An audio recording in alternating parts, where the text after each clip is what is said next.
1 month by just putting the honey and, honey and saliva on my neck for maybe 2 times a week, 2 nights a week. I've been using your moisturizing formula at night.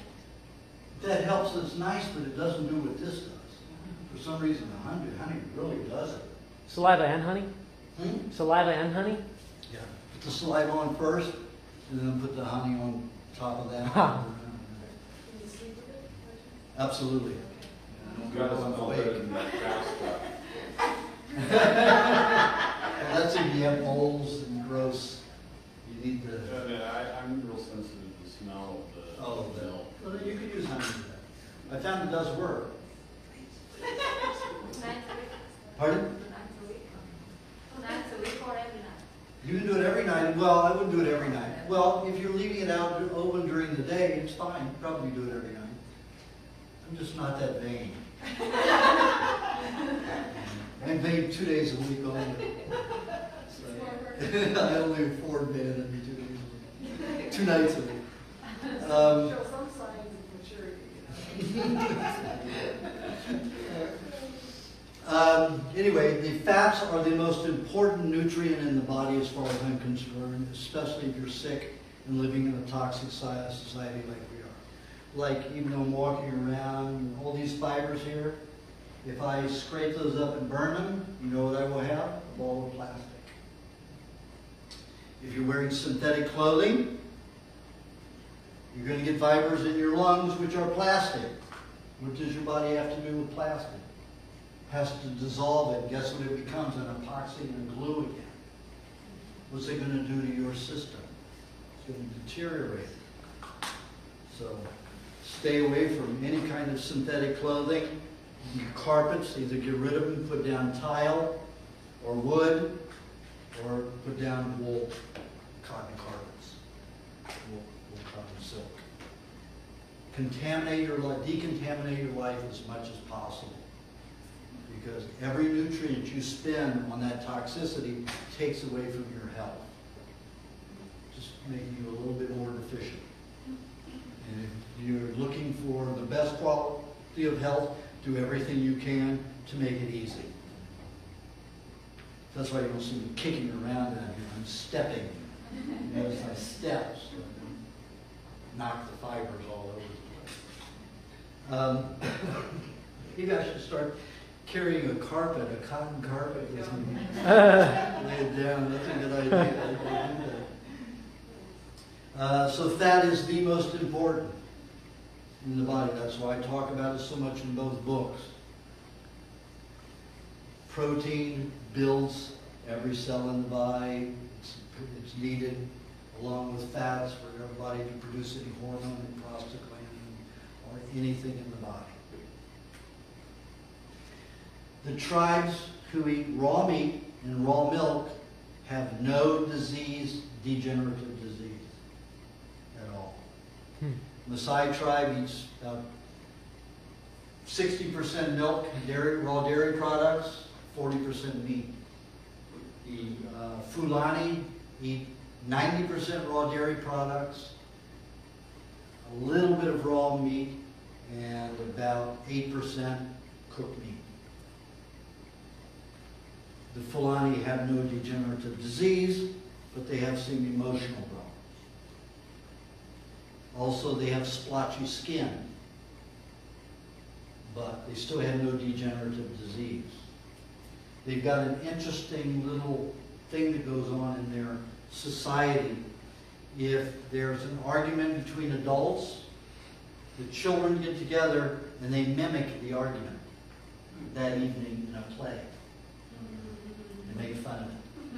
So it eases the tension. That's great. It's a good way to get rid of it. But if they get rid of their cooked meat, then they probably would get rid of that added uric acid and or caustic uric acid and the heterocyclic amines that are causing that emotional stress. The Samburu, they eat about 1/3 raw meat and 2/3 raw dairy. The Maasai are considered the strongest, tallest, smartest tribe in the world, happiest tribe in the world. I mean, they're ultra skinny. But they've been eating raw meat and raw dairy their whole lives. They aren't toxic, so they don't need a lot of fat on their bodies. They're like 7 to 10% fat. But they're, like 7'10", 7'11". Average height is about 7'1". And they're extremely bright, and nobody can ever beat them in fights. They are warriors, uncompromised. And though they eat the highest amount of raw animal fat, except for the Eskimo. Eskimo, because it lives in such a difficult environment, has a lot of fat, which is just the opposite from the Maasai. But the Eskimo, the wild Eskimo that still lives out in the wild, eats 90% meat and fat, lard. They are fat, and they're considered the jolliest of all the tribes.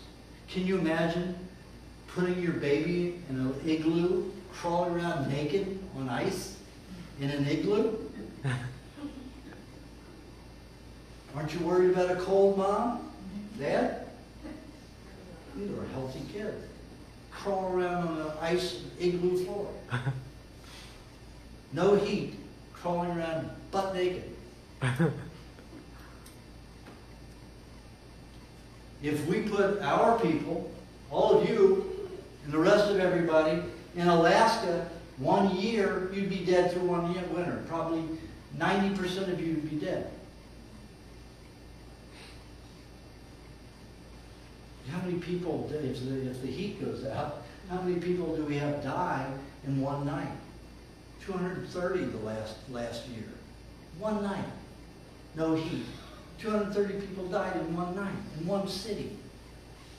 No heat. And that's not that cold.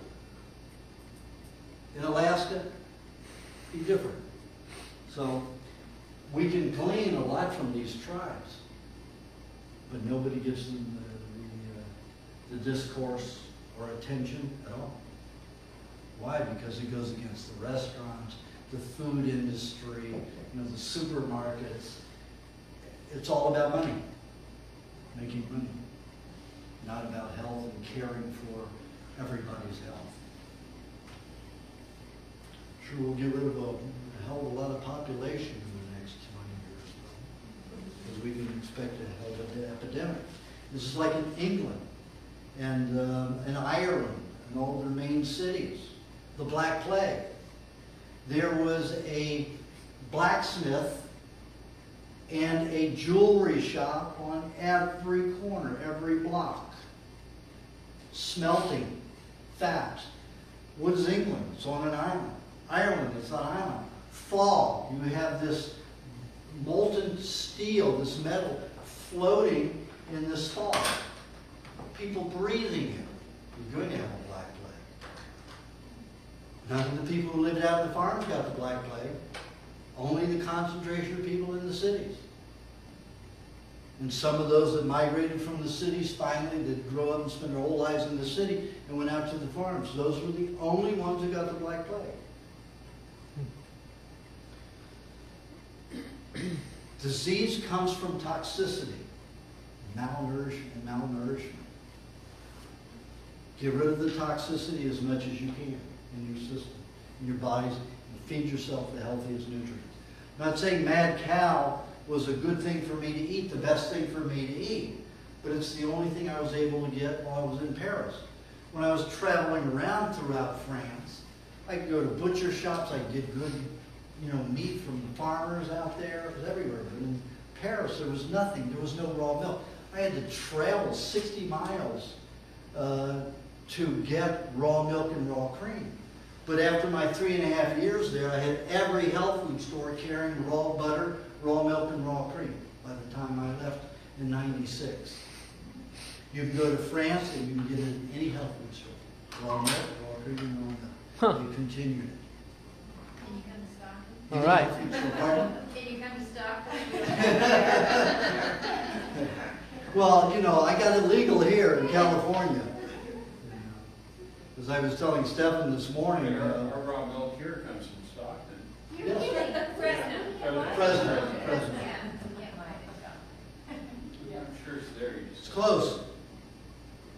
All you have to do is call up Mark McAfee at Organic Pastures and say where you want to deliver it. If you get a group of people together, he will deliver it to you. So there it is. There was a famous biological attorney who had been fighting the law against, you know, the prejudice against laws against raw milk for 36 years. And he told me when I started my plight that I would never get it changed. He's done everything, and he knows bacteria, and he knows all of that, and there's no way you're going to persuade them. So I went to, every month, I went to the Medical Milk Commissioners meeting that ruled on raw milk. And they just kept making the laws stricter and stricter until they put Stewie's Dairy out of business. Because they couldn't sell the raw milk. And selling it pasteurized didn't pay for all the problems they went through to make it raw milk saleable, certified raw milk. So during those, I brought scientists, I brought everybody, and 4 of the 5 MDs and the 1 veterinarian were prejudiced. There was only 1 medical doctor there that was in favor of raw milk. And here they're overseeing raw milk, and the law stated the medical commissioners are not to block, they're to protect the health and make sure that the raw milk is safe. But they were out to ruin it. In fact, Dr. John Leadham, who was one of the head MDs at USC, publicly stated he was going to have raw milk banned in California. That was his plight as a medical milk commissioner. So right away, you know, this attorney filed suit, went to, you know,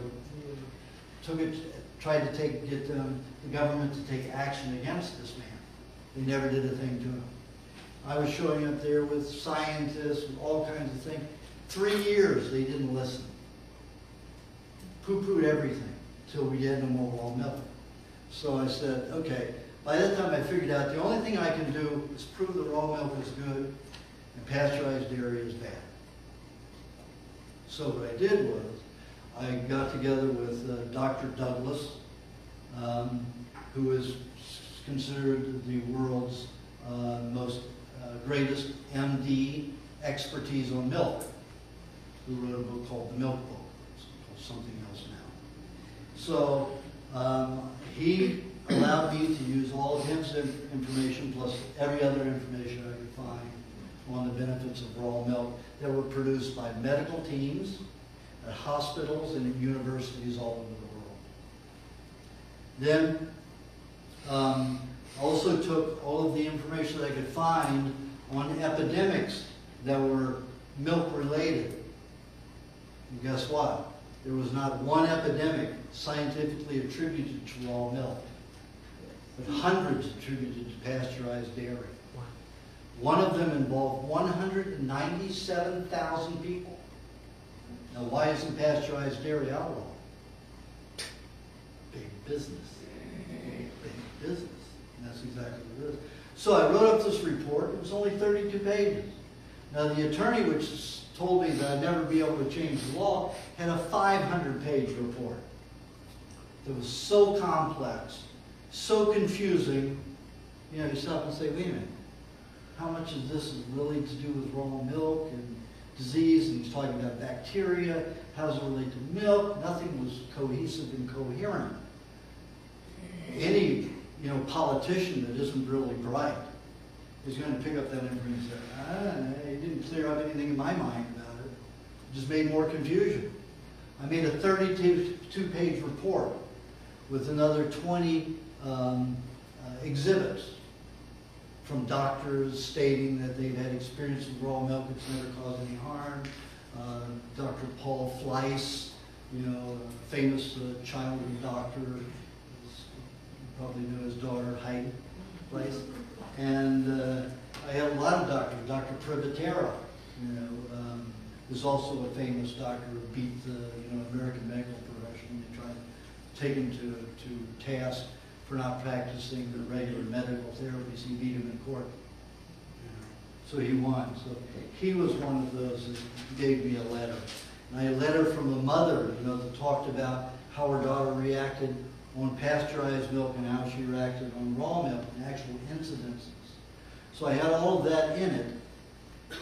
And the Los Angeles County Health Department had issued this report to the Board of Supervisors saying that there were 5 incidences of death and disease caused by raw milk. One of those involved a 12-year-old or 10-year-old girl. And the 10-year-old girl, guess what? She drowned. And when they did an autopsy on her, they found a large amount of salmonella in her stomach. So they went to the family, and do you know what the surveys say from the health department?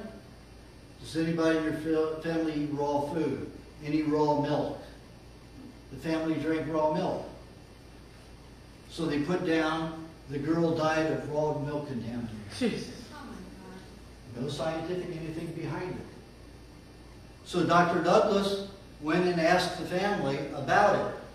And they said, well, she didn't like raw milk. She was the only family that didn't even drink the milk. So I put the truth of the incidents on that girl and all of the other ones they claimed, no scientific evidence.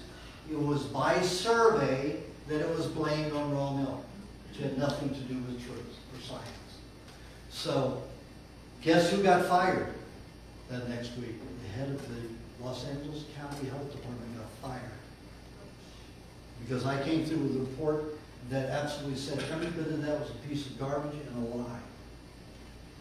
And then I gave them my 32-page report with exhibits, so it came out 52 pages altogether. And the Board of Supervisors said, okay, what do you got to contest about all this information? Not one comment. So it's Finally. true. We now have raw milk. Amazing.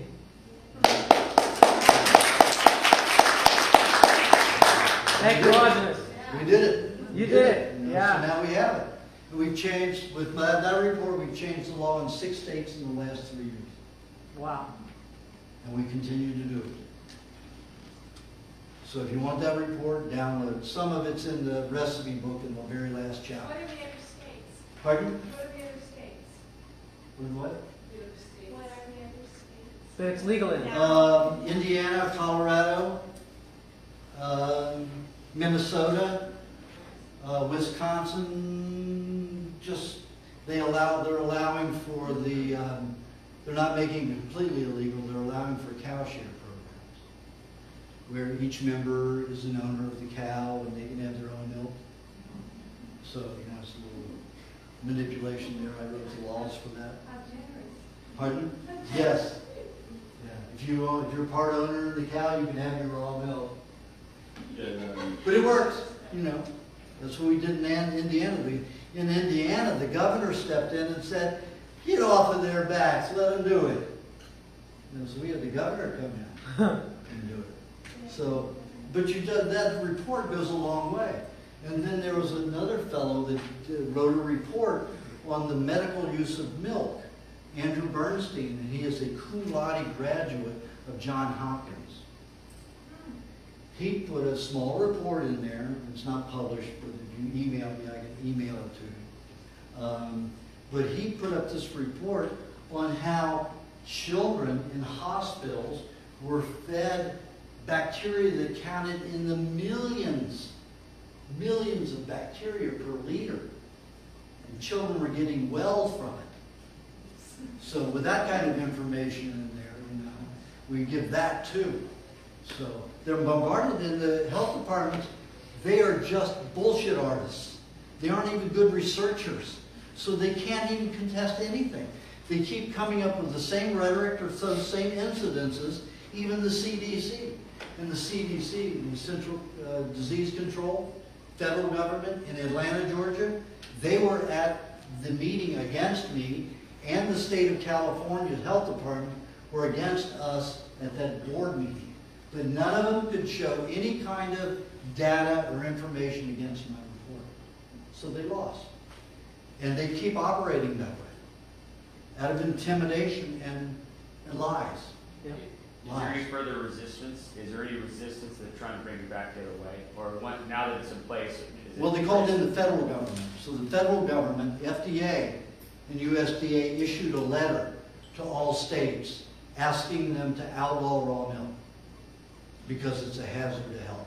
Whoa. That's all it said, yeah. That's all it said. And the CDC has a pamphlet saying the same thing with no evidence. Right.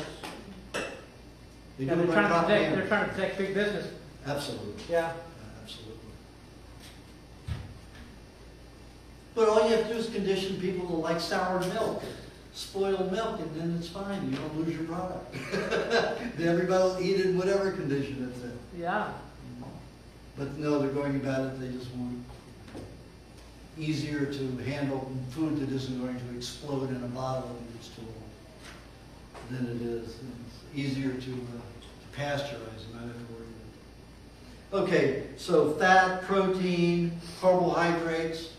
Now, how much carbohydrates do we use? There was an MD that did quite a bit of research back in the 30s that showed that the human body only requires 5% of its diet to be carbohydrates.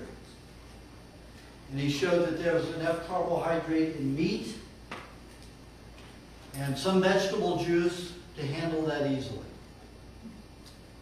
And the citric acid cycle of the body.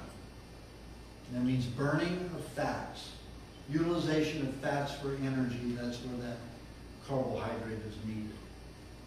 Now, of course, if you're eating a high carbohydrate diet, your body's going to turn a lot of that carbohydrate into an acetone, which is a fat, a quick burning, high waste byproduct, toxic byproduct with heterocyclic amines, lipid peroxides, full of lipid peroxides. And it's not a good fat to burn. Getting fat from fatty sources like coconut, cream, butter, milk, olive oil. Olive oil is not a vegetable oil, it's a fruit oil. Avocados.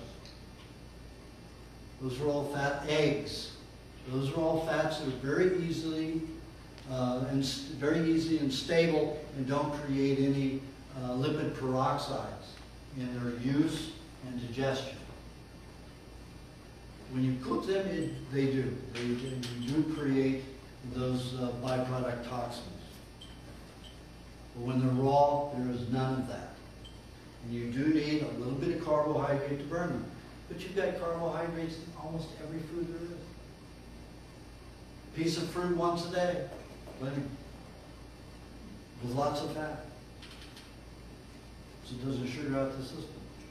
Vegetable juice contains, a little carbohydrate. The mixtures that I give don't have but maybe a fraction of it. There is the amount of carbohydrates that's in celery is not enough to even digest the celery. So if you add, like the parsley in it, which is very concentrated in some carbohydrates, it's enough to digest both of those, but not enough to give you much other carbohydrate. Now we're getting into what the body does at different times of the day. Now the body runs very well on low carbs, which is just the opposite of what you're told. It doesn't need much carbs if the carbs are good quality carbs made from protein. So this glycogen that is made from protein is made from pyruvate, which is a protein sugar. The body takes pyruvate and makes the glycogen. The byproduct of advanced glycation end products from the utilization of glycogen from the pyruvate is only 7 to 8%. When the glycogen is made from carbs, 70 to 90% waste product of that advanced glycation end product, which is the rate at which you store. So 70 to 90% of that 70 to 90% is going to store in your body. Any carb? Any carb. Fruit? Doesn't matter. Doesn't matter. Any carb. So, pyruvate is your best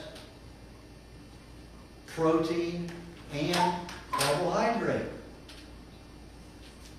So, What is that? pyruvate. Pyruvate. I've known about it since the early 60s. That was one of the first books I read was called Sugar in the Criminal Mind. And this doctor showed throughout the 30s and the 40s, working with different prisons, how if he had, potato chips, and if they were fed French fries, it would create a lot of advanced glycation end products and a lot of sugar byproducts. And if they had sugar in the diets, the violence increased. And when he got rid of all those foods and just had on, baked potatoes and meats and gravy with no sugar in it, all of them worked all harmoniously together, and there were never any fights, never even any arguments in the whole prison for 6 months at a time. And as soon as they would revert to having sugar or something like that, they'd start having problems again, like that.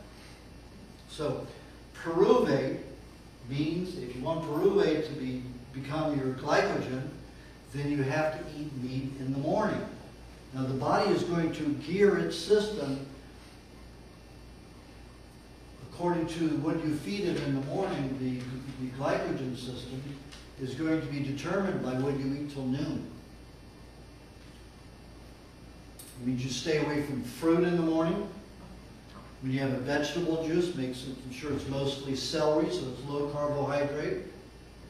An hour later, after you finish that, you have a meat meal. That meat meal will make sure that your body makes only glycogen from pyruvate. You eat fat with it too, to make sure that you're not going to use all of the carbohydrate and make too much pyruvate. So then you'll be still hyperactive. So you need fat, you need butter, any other fat, but at least a tablespoon and a half of butter with that meat meal. That's a minimum. I eat half a cup, a third of a cup with each meat meal minimum. Sometimes I'll eat a whole cup of butter, or three quarters of a cup of butter and an egg, with maybe a little onion or garlic in it, with one meat meal. Sometimes I'll eat anywhere from 1 to 2 pounds of meat a day, from 2 meat meals, a pound at a time. This morning on the way here, I downed a whole pound of meat. I had my onion butter mixture, and half a cup. So, prepare for this. I have to stay focused. And you see, we've gone all over the gamut, but I get right back to the point. When I used to be a fruitarian, I was all over what was I saying? What was I saying? Help me, where was I going? You're not a mind reader, so you don't know. But, but I can stay with it all the time now because of the process and the way I handle my food intake. So, after that, you usually need some digestive enzymes because nobody's very healthy, so always have your honey. You have a couple of 1-2 tablespoons after a meat meal. Honey, unheated honey. Again, this is early in the morning, so you still got to get to noon before you can eat any carbohydrate. So let's say you have a milkshake, which calms the body down and rests, makes the nerves settle. So a milkshake, let's say you have 2 to 4 ounces of milk, 1 to 2 to 3, even 4 eggs, depending on how large a person you are. So you could have 4 or 5 eggs in yours, with your height. I have usually 3 eggs in mine. And you know, and maybe a tablespoon of butter and 3 to 4 tablespoons of dairy cream, 1 to 2 tablespoons of honey blended together, and drink that over, you know, maybe a half an hour period. Then you're getting around noon, and you have another vegetable juice, so you're still not putting the carbs in your body. So honey's not the carb. You don't call honey the carb. Yeah, like I say in the recipe book, it's mainly when the bees collect the nectar, they swallow it. And they have an enzymes, and they change the molecular structure of the honey. They have enzymes which go into it to alter it into enzymes for digesting mainly protein and some fats. It helps break fats down. So it's mainly a digestive enzyme. So it's your digestive enzyme supplement. When the bees get back to the hive, they vomit. So that's what honey is. It's bee vomit. Just call I had a punk rock group which wrote a song called, they called it, I Like Bee Vomit Flower Pussy Juice. And that was the name of the song. Punk rock group, and they did it. It was a good song. It was about honey, but it described what it was. Anyway, so you don't have to worry about carbs. However, in some people, it causes a discharge of enzymes that are coupled with concentrations of sugar and sugar byproducts in the pancreas. And when that discharges, it creates a lethargy, a tiredness, or an anxiety. So it makes them feel like they're having a sugar reaction from the honey, but it's not from the honey. Because every time I've tested the blood, or it causes some people to vomit, check the vomit, it is not anything in the honey. In fact, it causes some chemicals to come out of the system, and they vomit the chemicals. And the bacteria and the honey has nothing to do with it. Very little quantity of it in there, in relationships that couldn't cause that problem. But the concentrations from deadly chemicals, yes. And I had one fellow, Jeff Slay, Skin and Bones. If you go to www.wewantTolive.com, but the We Want to Live, 2 is a numeral 2. Right up there, they have his before and after. His Skin and Bones looks like he came right out of Auschwitz. Next picture is a year later. He was that way in 5 months. He waited a year to take the picture. And you see it's like night and day. His girlfriend, you know, he was in a disease state, and they couldn't figure out what the disease was. He was wasting away. And, I mean, he was 15 pounds lighter than that picture, so you can imagine already. He looked like he just came out of Auschwitz and hadn't eaten in a year. So he's even 15 pounds lighter than what you see on the website. I allowed that person to post a lot of my articles and a lot of information that I've written and interviews of me that nobody else has on that website. It's available. Also, all of my books will be on sale there in downloadable form in a few months, and you'll be able to search, you'll be able to subscribe to it. So it's probably going to be something like $80, $90 a year. And you can go in and search everything on that I've written. And the interviews and anything that I've said about anything will pop up. So you can search. You can't even do that with my books, you know. But you'll be able to do that with my books, and with any article, anything that I've written on that website in several months. So I'll send out emails letting everybody know. So it's an easy way to research anything that I've said. Pop it up right away. That's WeWantToLive.com. But the 2 from We Want To is a numeral 2. Okay, we're going to take a break now. About 10-minute break. Well, maybe 15 minutes. There's a lot of people who have to go to the restroom. You know, you have a juice somewhere around noon, vegetable juice. Again, it's still low in carbohydrates. If you're a person who's on the thin side, you should probably always put a tablespoon of cream in your juice. A little bit of carbohydrate in there will help you slow down the process of enzymes getting through digestion into your system. And you want to slow everything down when you're thin, high metabolism. And then we have the fruit somewhere between 130 and 430. You always have it with some fat. Now, everybody's full of metal toxicity. So it'd be a good idea to have some berries with cream. Now, we didn't talk specifically about any fat, but your coconut cream and your coconut oil are the best solvent fats that you can have for metal. If I took this lid here on this metal and you put coconut cream, or coconut oil in it, especially coconut cream, it would turn black in about an hour. It starts ripping it up that quickly. I've used olive oil or flax oil, the other kind of oil on it. It could take a day to turn black. Wow. The coconut cream starts working within an hour.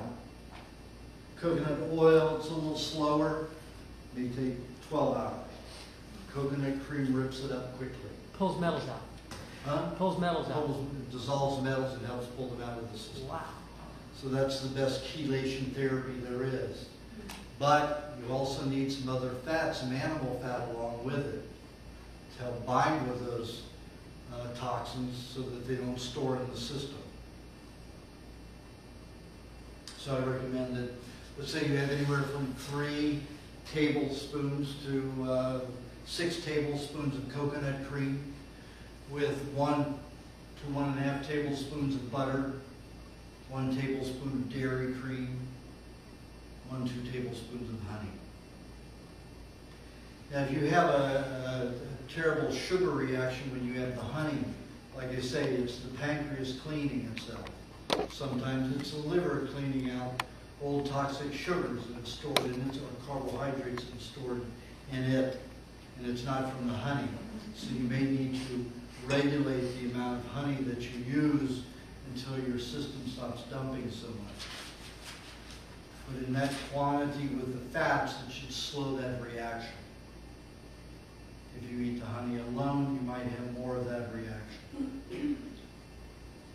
Now, the darker berries help get rid of the heavy metals quicker. And like raspberries will get rid of aluminum, the lighter metals, and iodine, aluminum and iodine. The strawberries will help decontaminate the skin and collagen. But because they're so overbred, they're not the same way as the wild one, which are very small and not appetizing at all unless you have sugar and cream. Now, with the butter is much more digestible for the liver.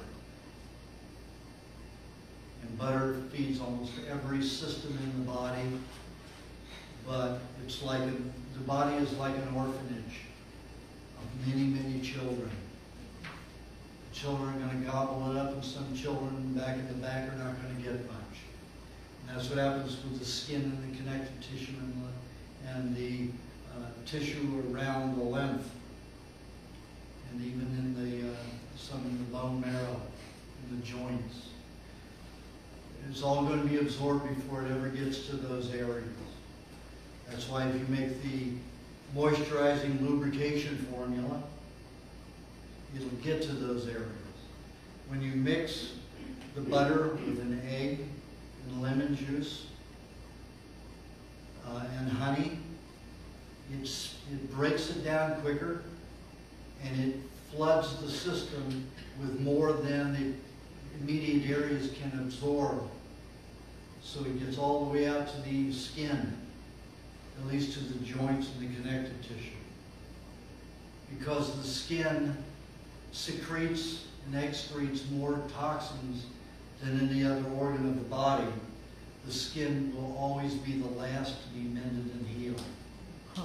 That's why I recommend the the Primal Facial Body Care Cream and the rest of the book for the skin, and applying honey and saliva on the skin, because the skin just needs help.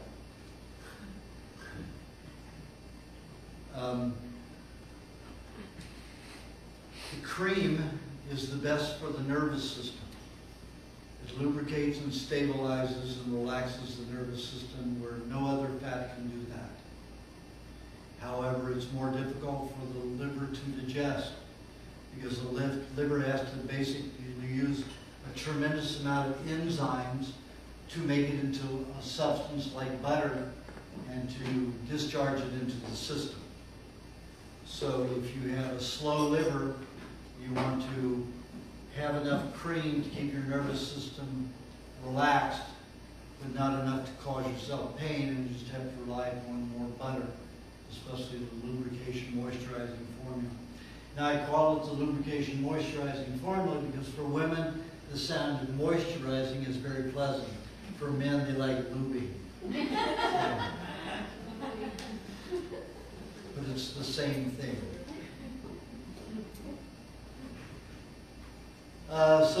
The fats, like I said in coconut cream, rip out toxins of all kinds.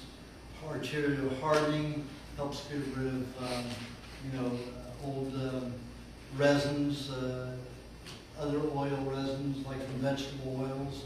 Peanut oils that have been hydrogenated are basically plastic. They turn into a resin and a hard substance in the system. Also cause kidney and bladder stones, liver stones, even gallbladder stones. So in order to eliminate that, the coconut cream is pretty good for that. In order to get them out entirely, it's good once you've been on the diet a while and stabilized on the diet maybe 6 months to 2 years. And I do recommend that people don't do anything that causes detoxification for a 2-year period on the diet, just so you get strong and healthy. And those are usually very thin people. People who have more weight, they can go into this forced detoxification a little earlier. And one way that'll be in the next book that I'll produce will be about detoxification, how you can speed detoxification. Now, I don't often recommend it, but there are a lot of people who are overly anxious. So they take supplements and they do all kinds of things. They do things like coffee enemas that beat the hell out of the colon and strip it of the E. coli. And the E. coli, if you rip that out of the system, it takes a minimum of 45 days to bring the colony up to a point where you're digesting proteins okay. And 60 days to bring it back to a point where it's flourishing, where it naturally should be. Each enema and colonics are the worst.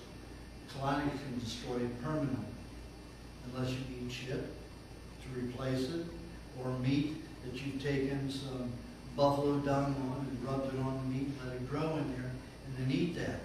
You have to actually replace it. So colonics are one of the worst things you can do.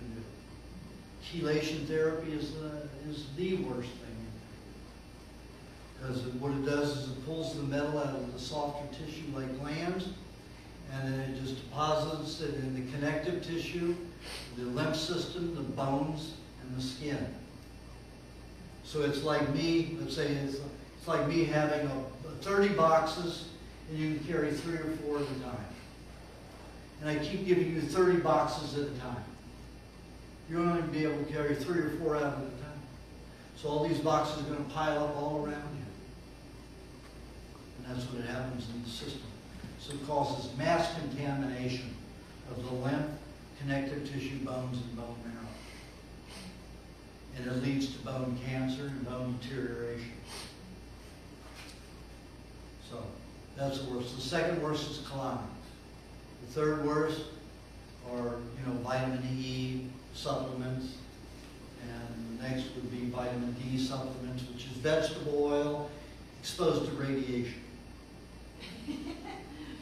Isn't that appetizing? Irradiating vegetable oil. That's your vitamin D. Anytime they put it in milk, any food, that's exactly what it is. Irradiated vegetable oil. Very appetizing. Sounds really healthy, doesn't it?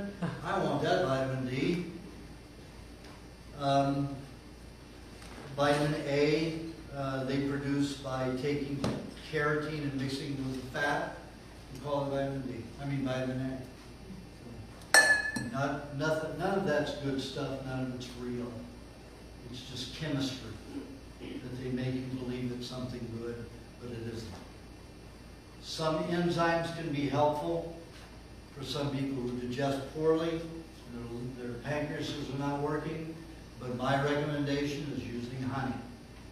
Can't get a better enzyme concentration than in honey.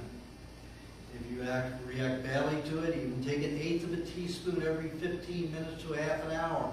It's the way to just feed it into the body slowly and gradually. Mix it with a little butter, 50-50 honey and butter. It's a good way to get it into the system, to feed it into the system slowly. You'll find the digestion of anything improves that way. And you don't need supplemental vitamins and supplements. But a lot of people aren't going to carry their honey around like I do. So they rather have a pill to pop. And that's an option, that's a way to do it. But there's toxicity involved in that. Because it's in a substance, it's not all enzymes, and it's adhesive together to keep it together in a pill form. And that's toxic. And it's accumulating. And it can destroy certain kinds of bacteria in the intestines. E. coli is the most important bacteria in the system because it's responsible for the final stage of protein digestion. It synthesizes all the B vitamins and the amino acids that back up the lymph system. So it could be said to be backing up your immune system. The immune system is bullshit. There's no such thing as an immune system. The body doesn't build an army to protect itself. It's always expecting that everything will be the best. So it only counteracts when it has to. White blood cells. Sometimes some people will develop a so-called immune system, and they'll have a high white cell rate, very high white cell rate, and then they'll be diagnosed as anemic or leukemic. I've got leukemic patients whose counts are somewhere around 200,000 white cells, maybe 50 to 60,000 red blood cells. They're considered anemic, yet they run 7 to 13 miles a day. And they have no symptoms. I've got a gymnast, an Olympic gymnast. If cholesterol doesn't stay at 327, she can't perform. When she was on a Cook diet, her cholesterol was the same thing, right around 327. But she'd get flus every 2 to 6 weeks. And they almost kicked her off the team. And when she went on the diet, the cholesterol stayed high, and she does amazingly. Phenomenal. The difference is in the type of fat that's in her system and how she can perform. The doctors like to have these markers which say, come to me, let me give you drugs. And the pharmaceutical community has done that, caused it. In the early 1900s, about 1908, Dale Carnegie and Rockefeller both took over the universities by giving them millions of dollars in research funding to look for the active chemical agents in food and herbs that they can package and sell as pills. So when you get into that kind of environment, these scientific doctors want accolades and they want the money, research money. So they start lying. They start manipulating their results and their records. And this is going on and on and on. Now it's so bad that doctors are hired to look over the badly written and prejudiced material and give their recommendations and review these drugs for publication. These doctors have had nothing to do with the research. They've never been into the laboratory. They're just given selected papers to do this. And they're paid phenomenal amounts of money. So these markers that they look for, high cholesterol, low red blood count, high white count, all of that is garbage. High blood pressure, low blood pressure. If your body has that condition, it is that condition because that's what your body is saying you need. Take somebody with hardened arteries and a hardened heart. What happens if they have low blood pressure? If you've got a hardened artery that keeps hardening and shrinking, don't you need high blood pressure to blow it out? What's going to happen if you have low blood pressure? You're going to get weaker, and more problems are going to happen, and then you have to go for a heart bypass. Why do you think that 60% of the people who go on that heart medication end up with heart bypass? Because it lowers the blood pressure, so it just keeps hardening and shrinking. Of course, I have a heart attack because there's no blood getting to the heart, or so little. It's planned that way. If your body has low blood pressure, you've got too much adrenaline, you've got other problems in the system where it needs to lower your blood pressure and slow you down till you get on a good diet. And still it may stay low for a while. Blood pressure, high blood pressure may be the perfect thing for you if your body's in that state, unless it's caused by some kind of medication. And then it can be dangerous. Like when I took all those drugs and, my blood pressure went so low I died. Same with my son in the hospital, if you read about it in the first book. I had to get him off of the Dilan, which was just slowing his metabolism down and lowering his blood pressure to, dangerous. But if the body's doing it naturally, that's where it should be. And don't try to change it. Thank you. I've been trying to tell people that for so long. So. Okay, so let's say in the afternoon you have your fruit. Your body's already conditioned, already decided how it's going to operate with the sugar for the day. So it's got all this pyruvate ready to make glycogen for the rest of the day. So you're eating fruit at this time isn't going to change that. Your body's not going to say, all of a sudden say, okay, I'm going to go to a lot of carbohydrate to make the glycogen. What it's going to do is it's going to take that fruit, make some alcohol with it and some solvents to dissolve toxicity, help get rid of uric acid that may be stored in muscle tissue, help clean the system, help get rid of heavy metals. No matter what it is, you can alter the fruit to alter what'll clean out of the body. Papayas will help clean the spine and the digestive tract. Also help clean the pancreas. Berries help clean metals out of the system, the skin and the connective tissue. Coconut cream and pineapple help flush out a congested lymphatic system. There are several books which tell different things that can clean the system, what fruits are for, and in the recipe book I have some of that also. In the detoxification book, it's going to be extensive. Every fruit combinations, what they can do together to help detoxification. What you can do to help get rid of the hardening of the arteries and the vegetable oils that have a tendency to collect is if you make the juice for 3 days, it'll stay pretty fresh for 3 days if you do it with the honey that I explained in the recipe book. If you keep it for over 3 days, it'll be detoxification. It starts fermenting, turning into like a vinegar. And those oils, vegetable oils, have the bacteria in them, which will search out old resins that are in the body and start breaking them down. Like I said, we said before the break, Let it be 6 months to 2 years before you're on the diet, before you start doing detoxifications, especially of hardened vegetable oils, unless you have kidney stones or bladder stones, then you want to start doing it sooner until you eliminate those, stop forming them. And those stones, what they are is just resins with a heavy mineral concentration. They get into the bowels, into the kidney or bladder, and they start magnetizing to each other, and they start clumping, clustering. And as the longer they stay together, they start dehydrating and becoming hard like stone. When they first come in, if you notice them, if you collect your urine, let it sit for a few days, and you see lots of little orange crystals at the bottom.